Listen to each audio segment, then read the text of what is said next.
GamerDude 2088, and today we're gonna do a game analysis video. Yeah, and I think I'm gonna do a whole little series. This one is gonna be for my competitive games where I kind of just break down my thought process, what was going on and how we win, and then we're going to do something of my thought process of what was going on and how we lost. So this one in particular is going to be how I helped win, and the other series is going to be what went wrong. So let's get into the video. I want to first start off by saying I'm a soldier main. So a lot of my footage for these analysis is going to be all soldier gameplay. So for all of you shit tier players like me that's in bronze, that's playing soldier, maybe I can help you out so I can go back to doing what I do best, and that's actually playing the tank role. So when I see you in a game, you know what to do with soldier, and I don't have to keep telling soldier, get behind my fucking shield. And you see right here, I'm telling Reinhardt, like, to get up here with the rest of us because he's in a bad position, and I don't know why after 2.5, almost 3 years of Overwatch, we still have people that want to play closer to the enemy spawn. Maybe people just don't know. I don't know. That could be something. That could be a thing. But you definitely want to take the high ground as much as you can as soldier because you benefit. That's just like basic shooter rules. You win from the high ground because you can duck behind the high ground, where if they on the low ground, they can't duck behind anything because they have nothing, because you can see them looking down, which exposes their skull, which means easier headshots rather than them looking up, which they can barely see your head. And that's just basic shooter stuff that you should already know. But if you don't, I'm letting you know now. So at this point, things are starting to fall apart, and this is where we should back out. And I made the mistake of sticking around, me and the turret, which I should have probably told him, look, let's get out of there and get us both killed. So I make really noobish mistakes too. I'm not the best, but hey, it happens.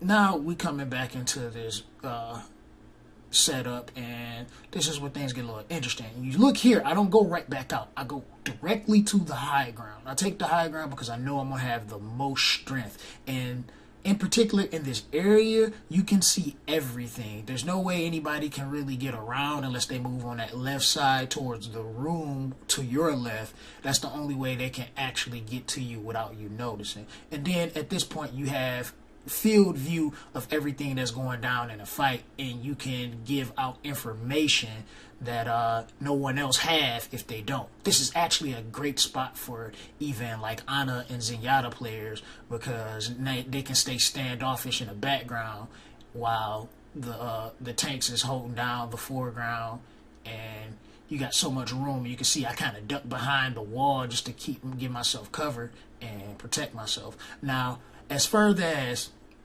my kill potential go, I really didn't do great on killing things, but I did something called suppression fire. And with suppression fire, it gives my team a chance to be able to either gain positioning or be able to secure a kill while I'm putting out damage, because if they're taking hits, they're not going to stick around too long unless they just want to die, and you don't want to die. So I'm doing well enough to keep the enemies at bay. And you can notice every so often they take shots at me, but they're unable to get to me directly.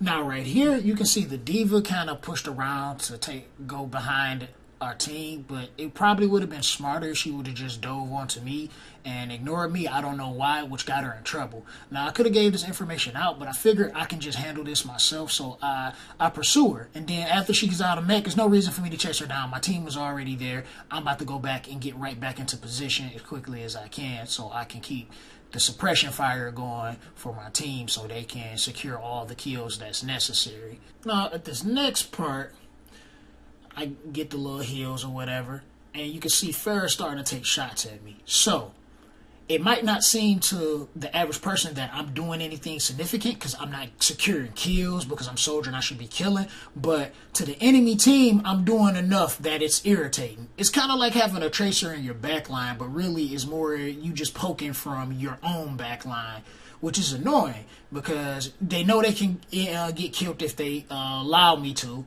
And they know that they have to get me out of that position because it's causing so many problems. Not to mention they got to still deal with our torrent. Now right here is when the Reaper did the dumbest thing ever. When you play Reaper, you never rafe right in front of the enemy. You never rafe right in front of him. So that was just an excuse for me to use my ult because I haven't needed it and I wasn't going to waste it until it was a crucial moment because I understand my positioning is important. Now this is when they're trying to force the dive. And you see, I took a lot of damage, so I got out of there. No reason for me to keep the high ground.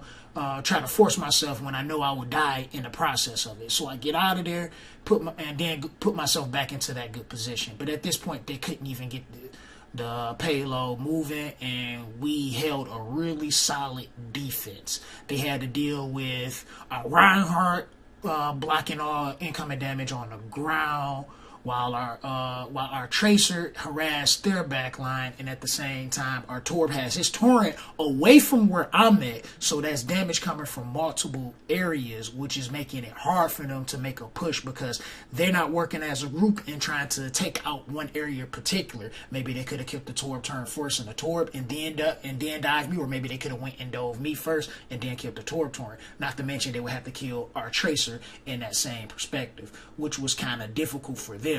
So the positioning that we had was great for even at this level. Like it's not high level positioning, but you don't need grandmaster level positioning because this is fucking bronze, silverish type shit. So it doesn't matter. Positioning is a little different when you're down here at these low levels. And to a certain extent. You still want to utilize the high ground as much as you can as soldier. And when the high ground isn't feasible, you want to retreat to where you can get healed, or retreat to your team where you can be more protected. And that's kind of some of what goes through my head and what goes into my games when I'm playing. So please pay close attention to what I'm doing. Okay, I want to first start off by saying that Soldier is a real easy pick up and go character, and he's like playing Call of Duty. Even though this is not Call of Duty, you can't just run and gun in Overwatch. It doesn't work like that. And you have to utilize your tanks as much as possible because your tanks have to create the positioning for you to secure the kills. This is why the tanks put themselves in a dangerous situation, so your supports can heal them, so you can kill the things that's focusing your tanks, and you kind of want to have that cycle. So if you notice, I'm looking around trying to check the perimeter, make sure nothing's to the side of us, and I'm staying close to my tanks, and particularly Reinhardt, and I'm moving with him. He moves forward, I move forward. He moves back, I move back. I want to stay behind this barrier and use it as much as I can. Now I notice this barrier goes down, and then I start seeing the Bastion, so I try to get close so the Bastion can't get a good angle on me because I know I'm at a disadvantage on the low ground. And then they drop down, and me and Nomura takes on the Bastion. I know Mora's going to go secure the kill, so there's no reason for me to do anything but just to put out damage. Now, I'm moving the payload, and we don't have a tank over here, and I start taking shots, and now I'm going to take on the D.Va, but I notice as well that their whole team is right here, so I get out of there as quickly as I can. I'm at a disadvantage. That was like a 1v4. There's no way I'm going to win that fight, and that's one thing that I like a lot of soldier players to realize. Once you see that the whole enemy team is there and you have nobody around you supporting you, get out of there, man. You being alive is more important than you dying because you waste time that way. You don't want to waste time. So now I come back with my team and I stay behind Ryan. I let Ryan do his work and I stay behind him because he can still body block damage if I'm directly behind him. And I keep myself in a position to stay behind Ryan so I don't get hurt in the process. And at this point, they're trickling. There's not much else they can do because of the decisions that were made. I chose to stay alive. Had I not stayed alive, it might be a different game because they wouldn't have my DPS for the extra fire that's needed to secure those kills. And that was it from there. So there you have it.